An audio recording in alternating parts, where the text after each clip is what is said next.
I used to think that self-care was all about face masks and bubble baths. That's what I picked up from social media, and I thought it was stupid.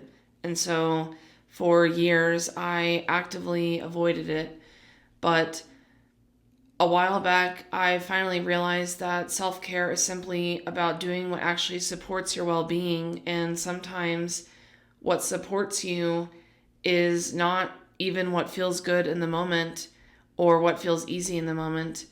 So, in today's video, I want to talk about a helpful framework to think about self care and give examples of self care that I have, learned and picked up along the way. But first, I want to talk about what I got wrong. So, for a very long time, I equated self care with this aesthetic version of it. The candles, the face masks, the baths with the rose petals, and all the shit. And because that never did anything for me, I wrote off the entire idea of self care as this like fluffy concept. But true self care is not about any of that. It's simply about doing what actually supports your well being. And that's really it. That's the whole definition. Um, so what does this actually look like in practice? It often feels unglamorous, like going to bed on time, doing the dishes so your future self isn't overwhelmed, making the doctor's appointment that you've been avoiding, having the hard conversation that you have been avoiding. That is the unglamorous stuff that is not fun to post on social media, but often this is the most helpful thing that you can actually do for yourself. Another thing to mention is that self-care is not the same as self-soothing or indulgence. It doesn't look like scrolling on your phone, having a drink. These can be fine in moderation, but they're often coping mechanisms that are marketed as self-care, or you're just avoiding things that need to be done. And over time, this actually adds more stress to your life, not less. One of the biggest things I would like to mention here is that self-care requires knowing yourself. What restores somebody else may not be good for you. It might drain you. If an introvert is thinking about self-care, that might look like alone time. If an extrovert is looking for self-care, that might be calling a friend. And there's no universal checklist for any of this stuff. It's very personal information that you have to build up over time and pay attention to what works for you just as much as you're paying attention to what does not work for you. Another idea is that this is sustainable. It's not meant to be momentary. A spa day could feel great in the afternoon, but how often are you actually able to do that? Like, you need to find things for yourself that help to support you in everyday life, not just the one-offs. And the last thing I want to mention here is that sometimes self-care means discomfort for a later benefit. Like, I think most of us can agree that working out doesn't feel great in the moment, but when you are done, with that and you walk away, you do feel better. And especially when you do that over time, you do end up feeling better physically, and that has a very intense impact on the way you walk through the world and your thinking and all of that. Another example of this is having difficult conversations. Obviously, they're not fun. They're difficult. Like, it's not about doing things that are only feeling good. It's about doing the things that you need to do to make yourself feel better over time, not just in the moment, like I was saying a little bit earlier. The reason why this is all very fresh in my mind is that recently I went on a 5-ish day trip to visit family. Before I went on that trip, I was doing really good with my routines. I was getting enough sleep and drinking water and eating well, and I was moving my body every day and meditating and doing all these things that actually help me. But I went on this trip and my routines completely fell apart. I was eating poorly and drinking every day. I was going to sleep at 1, 2, sometimes 3 in the morning and getting, 4 to 6 hours of sleep every day. I was not paying attention to my boundaries and I was actively crossing them at times. For example, the drinking, I don't drink.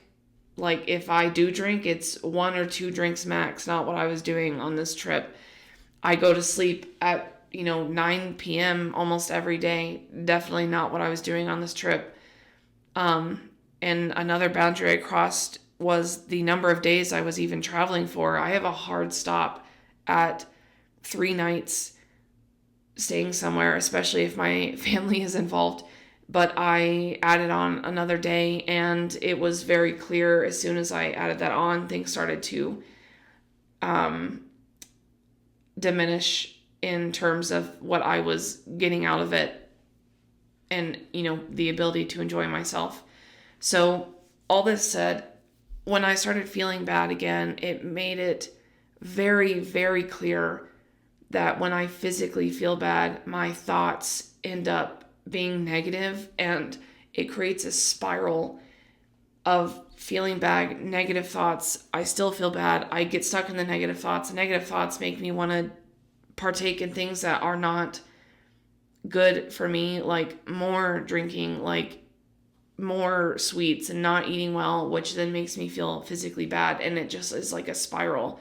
So this contrast of going from feeling really good every day when I woke up, like just feeling like positive and even neutral, to waking up every day feeling like shit because of what I did the day before, and then continuing on that train of thought throughout the day and doing the same thing again. It was just very apparent, even when I got back home, how much my physical body feeling bad was affecting the way I was thinking in a negative way.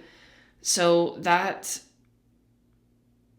made me start thinking about this whole self-care idea again. And I want to share a framework today that has been very helpful for me personally. You may have heard of it before, but it's the Swiss cheese model of self-care.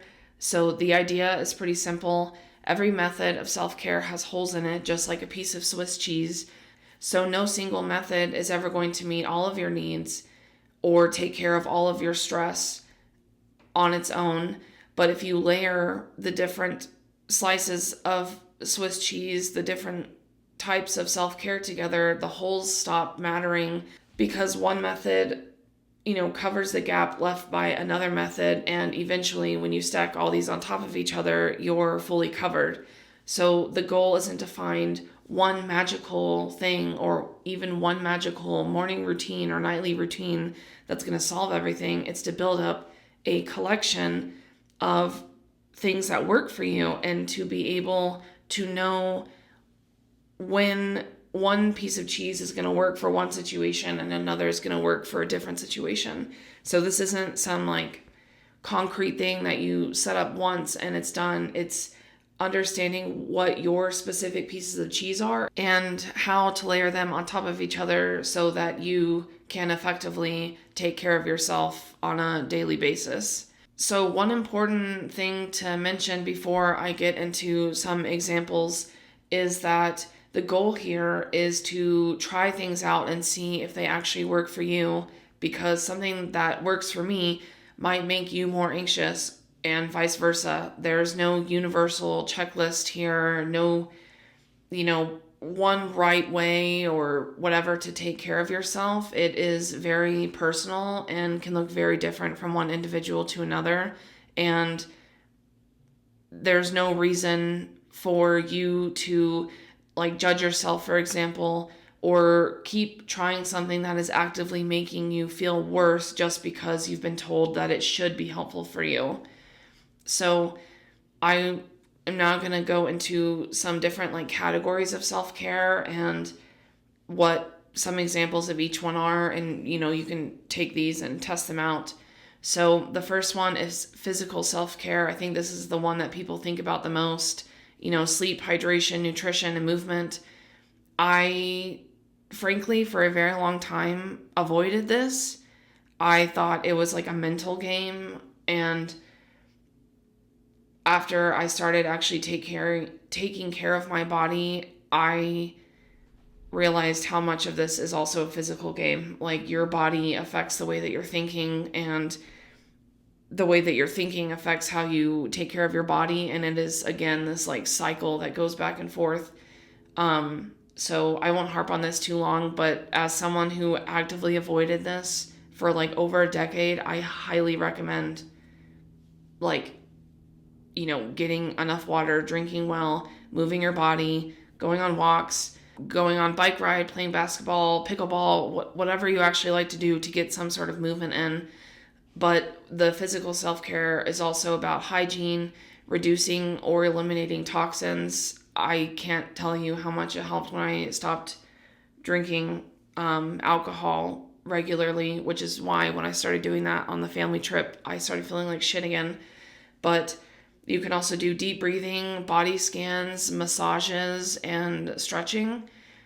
Then there is emotional self-care. So this is all about taking care of your emotional health. And this looks like developing a toolkit of healthy coping skills, practicing self-compassion, and finding ways to manage stress, either by eliminating unnecessary stressors in your life in the first place, or by intentionally making time for yourself to unwind.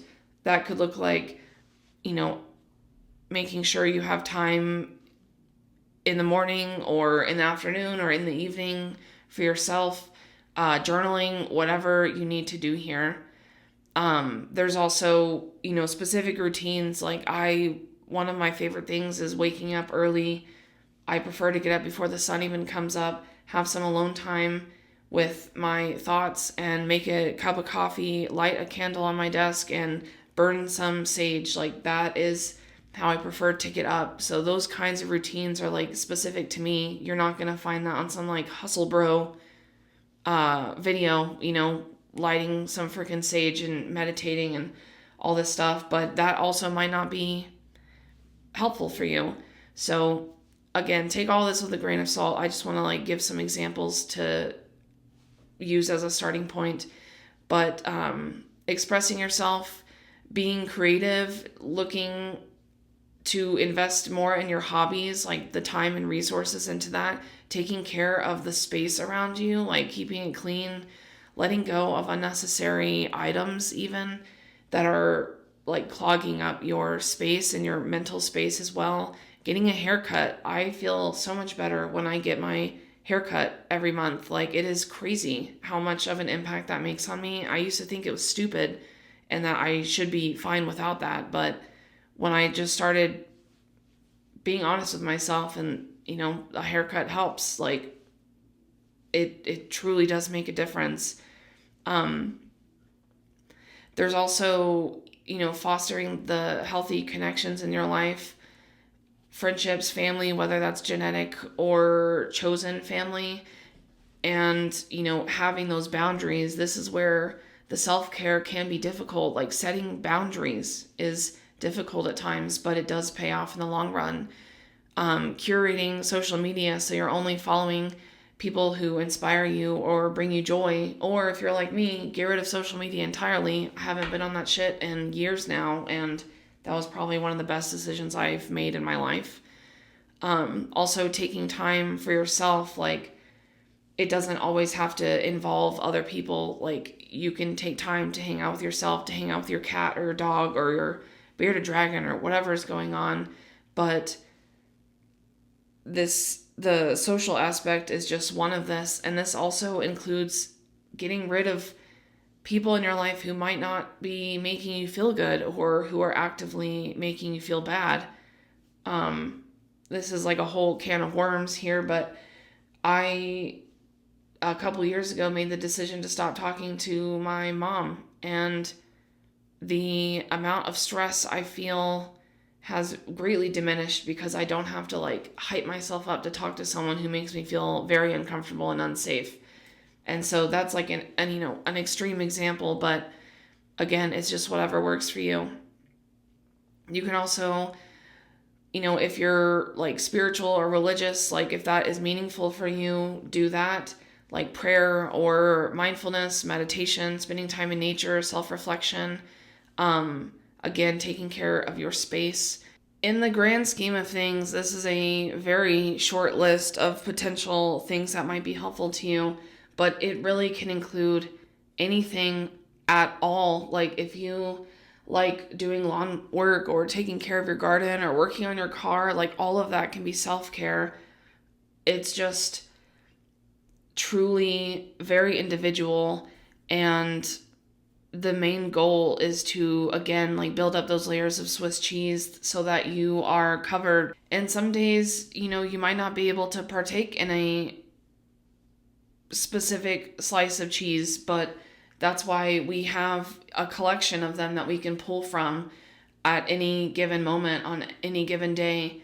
So if you've written off self-care just like I have, I highly encourage you to reframe self-care as taking care of your well-being on a day-to-day basis in a sustainable way.